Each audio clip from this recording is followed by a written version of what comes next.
there is a good reason the British Touring Car Championship is so popular. Not only is the racing unbelievably close and exciting, the cars resemble those you can walk into a showroom and buy. But just how close is a British touring car to its road-going equivalent? Matt Neal, a Honda Civic driver and 25-year veteran of the BTCC, is generous enough to let us find out. Not many people have a go in these, so it's it's a lot of trust going into you. It is based on the new Civic Type R, which has just come out in 2015. It is an awesome piece of kit. In British touring cars, we have to run so many components, common components, which are to every car, just to try and even the field up, close it all up. But we are allowed our own engine, we are allowed our own chassis and aero. So aerodynamics is one of the key areas of the new race car and the new road car. We're pushing out, again with restrictions, which we have to work to, boost restrictions, which they keep on pulling us back, about 370 brake horsepower and about 450 newton meters of torque. But you've got peak power coming in like about 3,000, so so it's pretty broad spread then, it's not peaky. What does it rev to? It revs to 7,000, but as soon as you get it going, it will pull on the reins. Yeah, excellent. And what should I be wary of? Getting closer to the limit, they can bite you a little bit, so it's something to watch out for. Other things to look out for, the brakes are phenomenal. Literally, as hard as you can hit that middle pedal, you will slow the car. Oh, really? Yeah. So from high speed, you won't lock the brakes by giving No, and then you'll sort of bleed out the pressure as you're getting through into the braking area, but you can trail the brake all the way into the apex of the corner. And what's the balance like if you do that, if you get it right? Balance is good, but we tune the car a lot for mid-corner speed with the rear wheel steer. So it can feel a little bit spooky in the middle part of the corner as the rear starts to come round on you, but it's just, that's it doing its job, Brilliant. Well, thanks very much, and I'll bring it back as it is. Best of luck. Cheers, man. Cheers.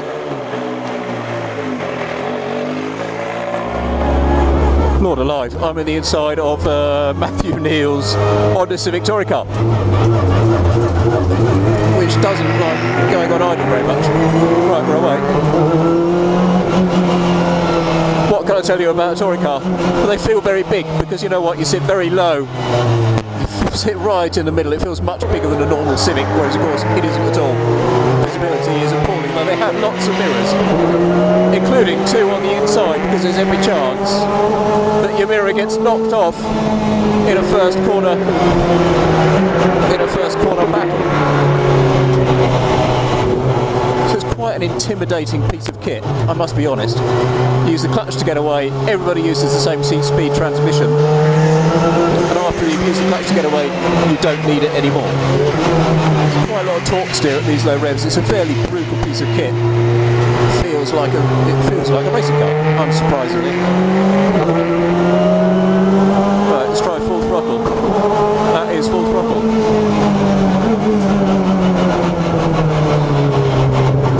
Brake pedal feel is good, the steering is light, but it is pulled around as soon as you get on the throttle. There is quite a lot of torque stick. Gear shift is really positive, you've just got to shove it through and it cuts the throttle for you. But if you are over revving and you downshift, it will over rev. So get some shift lights on here. As soon as the red comes up, grab it in gear. Get up to 5th on this back straight, this little Stowe circuit at Silverstone.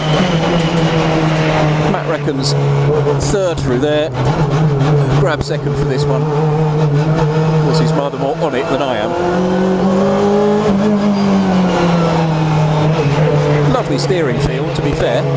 You'd love this on a road car, but it's a little bit too snatchy for road use, really. You'd have to be in a fairly brutal hot hatchback for them to let this kind of torque steer through to the rim these days. But yeah, you certainly feel everything that's going on.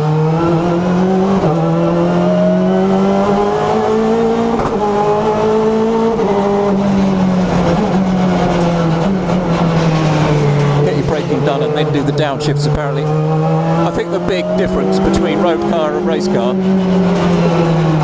is the amount of aerodynamic grip that it will give you. Like the speeds on this little Stowe circuit, I don't suppose you get very much.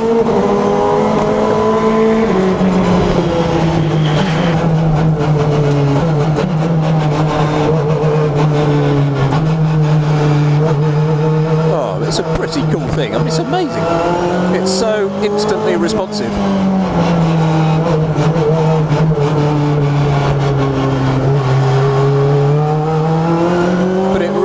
enjoys really positive inputs. I think it's that sort of car that the more you give it, the more you get out of it, which is not surprising, really.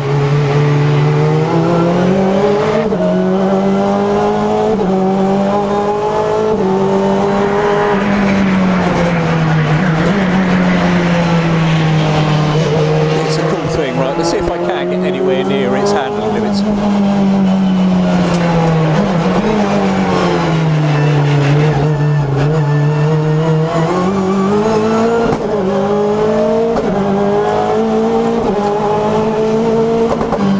Mega piece of kit. I'm loving this. This is brilliant.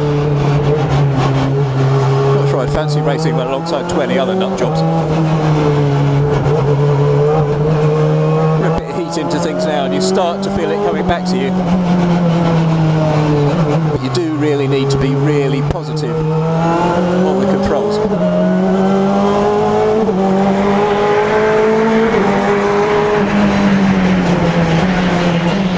The straight line speed is, funnily enough, not the thing that's disconcerting about this. The sort of one mega hat, an A45 AMG, Audi RS3, something like that, is probably not much slower in a straight line. What this does is belt through corners at speeds you can't quite comprehend. One more, then I'll come in.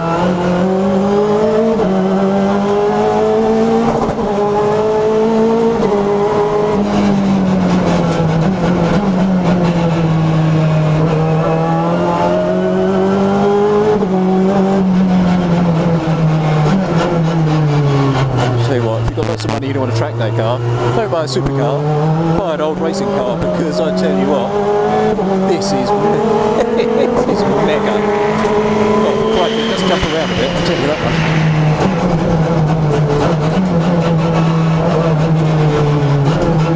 Oh, it's good though, it's good fun.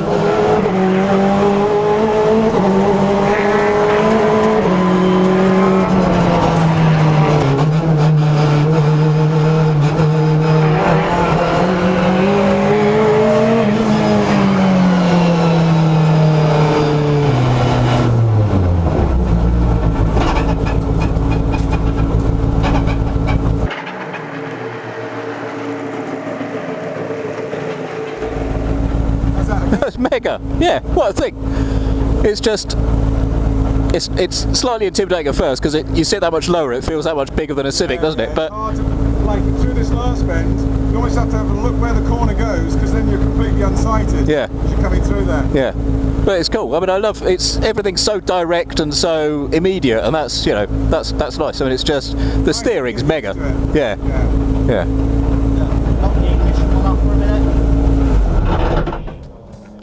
Yeah, oh, it's mega. I mean, I'm not anywhere near it, but it's just, you get your confidence up in it and start to sort of believe and realise what it can do on the brakes and properly stand on its nose. Really?